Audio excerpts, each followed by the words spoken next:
vamos a trabajar sobre arreglos de cargas, pero ahora vamos a determinar la intensidad del campo eléctrico. Cuando nosotros tenemos cargas cercas, puede ser que esos campos eléctricos lleguen y crezcan hasta que intervenga o afecte a otro campo eléctrico por otra carga. ¿Sí? En este caso vamos a simular esa parte.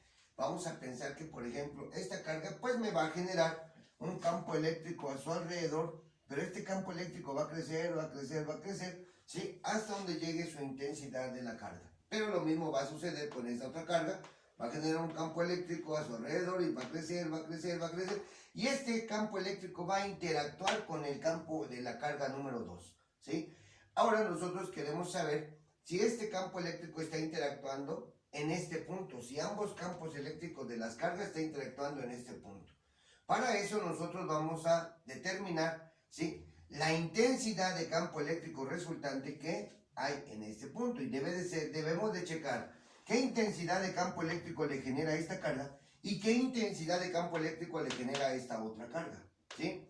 Este tipo de ejercicios nosotros son muy comunes y muy parecidos a la ley de Coulomb.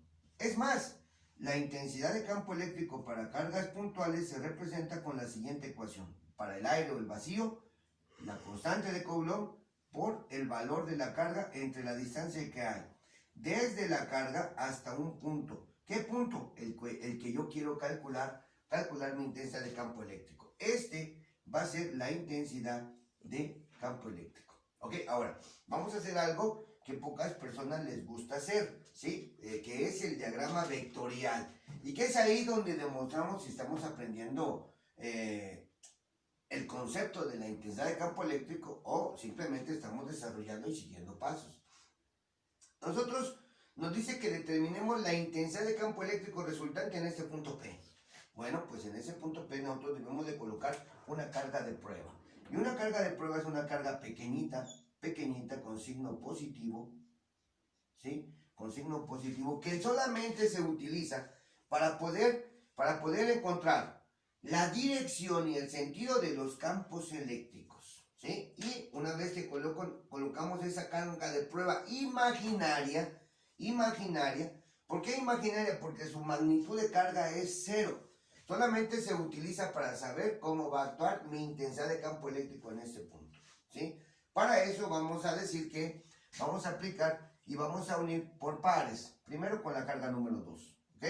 Y entonces vamos a aplicar la ley de las cargas, ¿sí? Se comportan de manera similar. Entonces, si esta carga es positiva y esta carga es positiva, entonces van a experimentar una fuerza de repulsión. Eso quiere decir que esta carga se va a mover hacia la derecha, ¿ok? Ese va a ser el campo de la carga 2. Ese va a ser mi intensidad de campo eléctrico de la carga 2, ¿ok? Ahora, imaginariamente voy a quitar esta. Esta ya no estaría, porque ya la analicé, ¿sí?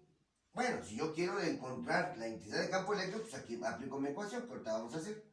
Si yo quito esta carga, entonces me queda esta y esta. Y aplico la ley de los signos para ese par de cargas. Entonces, como los dos son positivos, también van a experimentar una fuerza de repulsión. Eso quiere decir que esta carga que tenemos aquí, esa carga de prueba, también se va a mover hacia la derecha porque se van a repeler. Lo va a hacer tal vez con menor intensidad. ¿Por qué?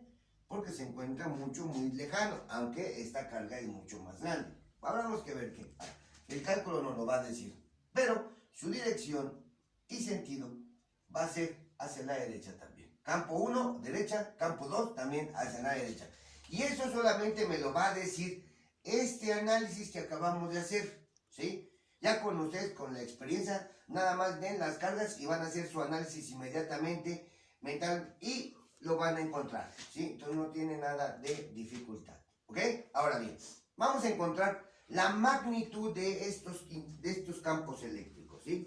Y para eso, pues, vamos a utilizar esta ecuación que tenemos aquí. Bien. Para el campo 1, por ejemplo, o el campo 2. Para el campo 2, la intensidad del campo eléctrico 2 va a estar dado por la constante, por la carga 2, entre la distancia que hay desde la carga 2 hasta el punto P elevado a cuadrado. Entonces, en este caso me dicen que está en el aire, ¿ok? La constante sigue siendo la misma constante de Coulomb, 9 por 10 a la 9 newton metro cuadrado sobre Coulomb cuadrado. Y esto que multiplica a la carga 2, la cual tiene un valor de 8 nanocoulomb. O sea, ponemos aquí 8 y nano es por 10 a la menos 9 coulomb. ¿Sí? Entre la distancia que hay desde la carga 2 hasta el punto P, que son 20 centímetros, pero nosotros lo tenemos que cambiar a metros. Lo convertimos a metros y me queda que es 20 centímetros igual a punto 20 metros. Entonces aquí ponemos 0.20 metros elevados al cuadrado. ¿Y eso cuánto me da? ¿Ok? Entonces determinemos con nuestra calculadora el valor de esa intensidad de campo eléctrico. ¿Ok? Entonces, pues va a ser 9 exponente a la 9, que multiplica a 8 exponente a la menos 9 porque es nano. Y esto va a ser dividido entre 0.2 al cuadrado. ¿Sí? Y entonces tenemos que vamos a una cantidad de 1800, no, perdón, 1800. Y vemos aquí, este Coulomb cancela este, nada más a 1. Este metro cuadrado cuando se eleva al cuadrado cancela este metro cuadrado. Entonces me queda Newton sobre Coulomb, el otro Coulomb que estaba aquí. Newton sobre Coulomb. ¿Hacia dónde va el campo 2? Bueno, pues este campo 2 va hacia la derecha, por lo tanto ese es su sentido con un ángulo de 0 grados. Y eso quiere decir que tiene un valor positivo. Ahora bien, si nosotros seguimos con la misma idea, el campo 1 va a estar dado por una ecuación muy parecida, que es la constante. Ahora es la carga 1 y la distancia que hay desde 1 hasta el punto P elevado al cuadrado. Una constante de 9 por 10 a la 9 newton metro cuadrado sobre Coulomb cuadrado, que multiplica la carga 1, que vale 21 nano, o sea, por 10 a la menos 9 Coulomb. Entre la distancia que va a ser desde aquí hasta acá. O sea, 25 más 20, que sería 45 centímetros. La distancia que va desde acá hasta acá, pues va a ser de 45 centímetros. Lo que es lo mismo en metros, 0.45 metros. Y entonces aquí vamos a colocar 0.45 metros y lo vamos a elevar al cuadrado. Hacemos esta operación, ¿sí? Esta operación y encontramos la intensidad del campo eléctrico. ¿Ok? Otra vez, como está en el aire, 9 por 10 a la 9, ¿sí? Que multiplica a 21 por 10 a la menos 9 por ser nano. Todo eso va a ser dividido entre 0.45 metros elevados al cuadrado. Y eso me da 933.333 newton sobre Coulomb. También va hacia la derecha, 0 grados y es positivo. ¿Ok? Ahora, nos están pidiendo que determinemos la intensidad de campo eléctrico resultante en este punto. Estos son vectores, ¿sí? Son cantidades vectoriales. Y nosotros dijimos, ahora se llaman intensidades de campo eléctrico, pero siguen siendo vectores, ¿sí? No importa, en caso de las fuerzas, se comportan exactamente igual, ahora solamente que el nombre cambia. Entonces, nosotros queremos hacer una suma vectorial de intensidad de campo para obtener el resultante, que va a ser pues la suma del campo 1 más el campo 2. Y sabemos que cuando las fuerzas son paralelas, esta suma vectorial se convierte en una suma algebraica, ¿sí? En donde yo debo de respetar los signos de cada uno de mis intensidades. En este caso, ambos son positivas, me lo dice esta flechita que tenemos aquí, ¿sí? Y va en el eje positivo de las X. Entonces lo único que tengo que hacer es sumarlo. ¿sí? Poner aquí el campo 1 que es 933.333 newton sobre Coulomb, más el campo 2 que es de 1800 newton sobre Coulomb. Y eso pues va a ser igual. En este caso, pues sumo para acá y me va a quedar 2733.333 newton sobre Coulomb. Y también va a ir hacia la derecha a 0 grados. De tal manera, entonces, que mi intensidad de campo eléctrico va a ser igual a 2733.333 newton sobre Coulomb, ¿sí? Así, 0 grados, lo que hace positivo.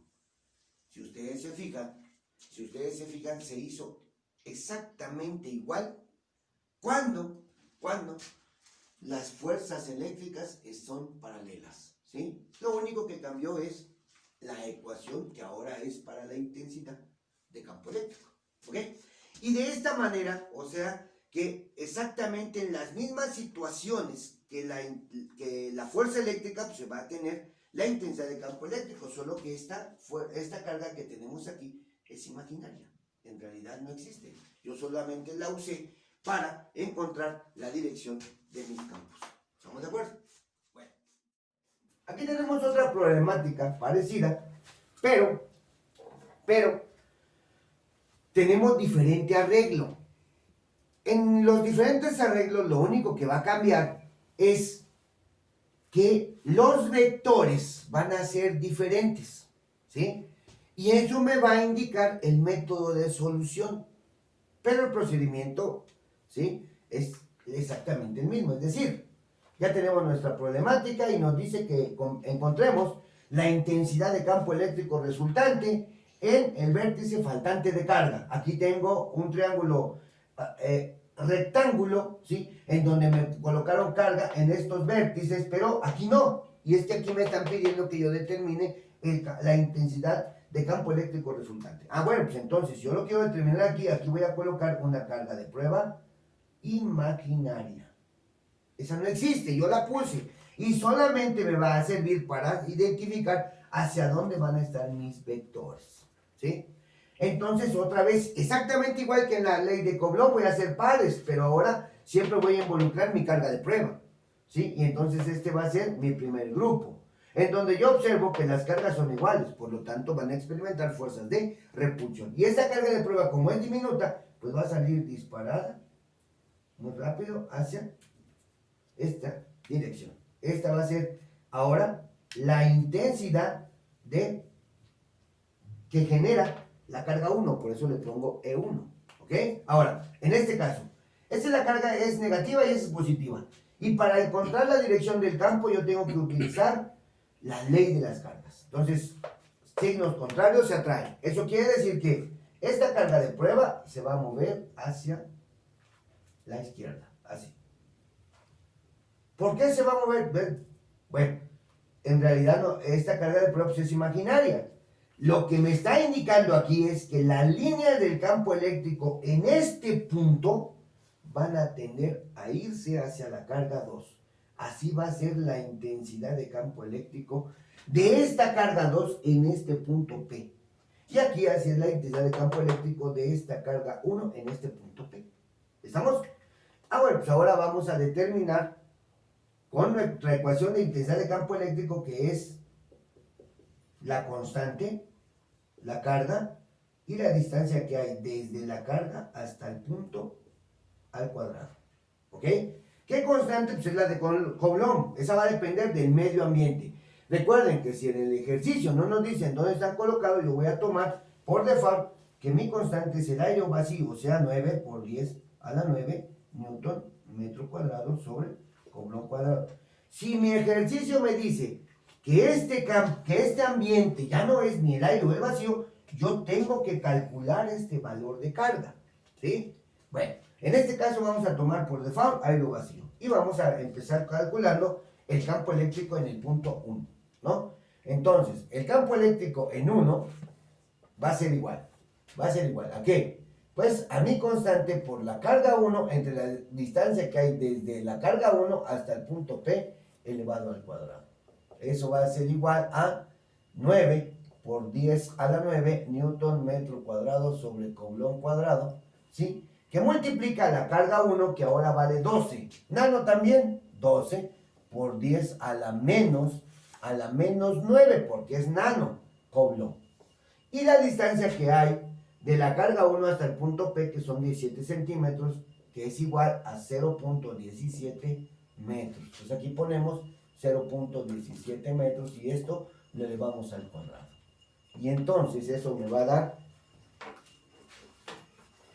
dar, vamos a la calculadora y ponemos 9 por 10 a la 9, ¿sí? Que multiplica a 12 por 10 a la menos 9, porque son nano, y esto a la vez lo divido entre 0.17 elevado al cuadrado. Y entonces eso me da 3737.024. ¿Qué? Newton sobre coulomb. Este coulomb cancela este. Es cancelado por estos metros cuando se elevan al cuadrado. Y me queda Newton sobre coulomb. ¿En qué dirección? Aquí me dice, tomo de partida la horizontal. Siempre, muchachos, siempre es el punto de partida la horizontal. Y entonces el ángulo me dice que es de 270 grados. Como va hacia abajo, eso quiere decir que este tiene un signo negativo. ¿Ok? Muy bien, y ya determinamos el campo eléctrico, ¿sí? De la carga 1. Ahora, vamos a determinar la intensidad de campo eléctrico de la carga 2 en el punto P. Y para eso, pues hacemos algo parecido. Decimos, el campo eléctrico de la carga 2, pues va a ser igual a la constante por la carga 2 ahora, entre la distancia que hay desde la carga 2 al punto P al cuadrado. Y esto va a ser igual. 9, eso no va a cambiar, 9 por 10 a la 9 newton metro cuadrado sobre coulomb cuadrado. Que multiplica ahora la carga 2, que vale 9 también, pero nano, o sea, por 10 a la menos 9, ¿sí? Coulomb. Entre la distancia que es de 15 centímetros, que si lo convertimos a metros, pues me da 0.15 metros. Entonces aquí va a ser igual 0.15 metros y esto va a estar elevado al cuadrado. ¿Ok? De tal manera que ahora ponemos 9 por 10 a la 9, que multiplica a una carga de 9 nanos por 10 a la menos 9. ¿Sí? Y esto me va a dar, esto va a ser dividido entre 0.15 metros elevados al cuadrado. Y entonces aquí me va a dar 3600 newton newton sobre coulomb, perdón. ¿Por qué? Cancela 1, nada más a 1, y este sí cancela los dos. Y entonces me queda el newton de acá y un coulomb. ¿Hacia dónde? Aquí está la flechita. Va a ir hacia la izquierda. Si yo tomo como referencia, pues entonces va a ser un ángulo de 180 grados y este también va a ser negativo. Pero lo importante aquí en este caso es que estos vectores están formando un ángulo de 90 grados. Entonces, si están formando un ángulo de 90 grados, para poderlo sumar, para poder hacer mi suma de mi intensidad de campo resultante es igual al campo 1 más el campo 2 de manera vectorial. Eso me dice que cuando el ángulo entre los vectores sea 90 grados, ¿sí? Yo tengo que utilizar para encontrar la fuerza resultante, el campo eléctrico resultante, ¿sí? Tengo que utilizar el teorema de Pitágoras. Todo el mundo se lo aprende así. ¿Pero por qué? Bueno, porque eso tiene que ver desde esta figurita. Este vector que tenemos aquí, lo dibujo yo aquí. Igual, idéntico. Y este vector que tengo yo aquí, lo dibujo en la parte final de este vector. Así. De tal manera que se forma un rectángulo. Y esta línea recta de la diagonal es la que forma mi vector resultante, en este caso, campo eléctrico. De tal manera que yo trabajo con este triangulito que tiene aquí, bueno, con cualquiera de los dos, pero tradicionalmente se trabaja con este. Este, ¿cuál es? C2. Y este es C1, que da lo mismo que vale aquí. Yo tengo los catetos de ese triángulo. Por eso se utiliza el teorema de Pitágoras. ¿Sí? Entonces, ahora bien, si yo digo, esto va a ser igual a la raíz cuadrada de, pues, menos el campo 1, que es 3737.024 newton sobre Coulomb al cuadrado, más menos 3600 newton sobre Coulomb también al cuadrado. Y eso me va a dar un campo eléctrico. Bueno, aquí ya lo hemos dicho muchas veces, no importa que sean negativos, todo número elevado al cuadrado me va a dar una cantidad positiva. Entonces nosotros lo ponemos en nuestra calculadora, ¿sí? Y colocamos ahí, abrimos paréntesis, menos 3737.024 elevado al cuadrado, ¿sí? Más menos otra vez 3600 elevado al cuadrado, ¿sí? Y eso me da una cantidad de 5188.964 newton sobre Coulomb. Ahí está. Esa es la magnitud. Ah, pero de mi figurita me dice que mi vector está en el tercer cuadrante así y me hace falta este ángulo, alfa. Que ese ángulo es este mismo que tenemos aquí. ¿Sí? Entonces es un triángulo rectángulo. Yo quiero este ángulo y ya conozco todos los lados. ¿Sí? Pero bueno, tradicionalmente se utiliza con la función tangente. Y digo, aquí, la tangente de alfa es igual a el cateto opuesto, que es este. Llámese E1. Entre el adyacente, que se llama E2. Pero yo no quiero la tangente de alfa. Por lo tanto, voy a despejar a alfa. Yo quiero alfa, no la tangente de alfa. Y esta tangente la paso de este lado como función inversa de E1 sobre E2. De tal manera que alfa es igual a la tangente inversa de el campo 1, que vale, el campo 1, 3737.024 newton sobre Coulomb. Y el campo 2, que vale 3600 newton sobre Coulomb, ambos negativos, pero pues al dividirse se hacen positivos. Dice, estas unidades pues, se cancelan. Entonces lo hacemos aquí, que es 3737.024 entre 3600. Y eso es igual, ¿sí? A 1, pero le voy a sacar la tangente inversa. Y entonces me dice que mi ángulo alfa vale 46.069 grados. Eso quiere decir que este angulito que está aquí, vale 46, voy a poner aquí una flechita, 46.069 grados. ¿Por qué? ¿Por qué dije este? Ah, bueno, porque alguien me puede decir cuánto vale este. Y entonces tengo que sumarle 180 grados.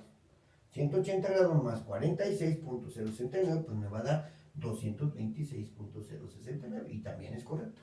Cualquiera de los dos, ya sea, si yo pongo este, debo de poner la figurita para que me diga dónde está. Si yo nada más pongo este y no pongo la figurita, pues me confunde totalmente y entonces el resultado es erróneo. ¿Estamos de acuerdo? Ok. Espero haya quedado.